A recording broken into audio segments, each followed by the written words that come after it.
پاکستان کے موقع پر ضلع انتظامیہ میرپور خاص کی جانب سے کمشنر کمپلیکس سے پوسٹ آفس چوک تک ڈپٹی کمشنر سلامت علی میمن کی قیادت میں ریلی نکالی گئی، جس میں S S P Faisal Bashir Memon سمیت شہریوں نے بڑی تعداد میں شرکت کی۔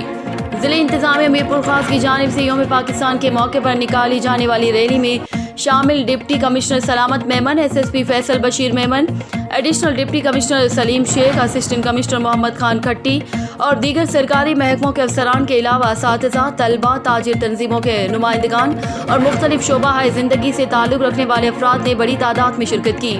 پوسٹ آفس پر ریلی کے شرکاء سے خطاب کرتے ہوئے ڈپٹی کمشنر سلامت میمن اور دیگر مقررین نے کہا کہ 23 مارچ تجدید عہد وفا کا دن ہے، کیونکہ 23 مارچ 1940 کو بانی پاکستان قائد اعظم محمد علی جناح اور ہمارے بزرگوں نے مسلمانوں کے لیے ایک آزاد علیحدہ وطن کی قرارداد پیش کی اور قلیل عرصے میں ہمارے بزرگوں کی قربانیوں کے نتیجے میں ہمیں آزاد وطن ملا۔ انہوں نے کہا کہ ہمیں اپنے بزرگوں کی دی ہوئی قربانیوں سے وجود میں آنے والے وطن کی حفاظت اور ترقی کے لیے عہد کرنا چاہیے۔ تقریب کا اختتام ملک کی سلامتی اور خوشحالی کی دعا کے ساتھ کیا گیا۔ رپورٹ صدیق ساگر، میرپور خاص۔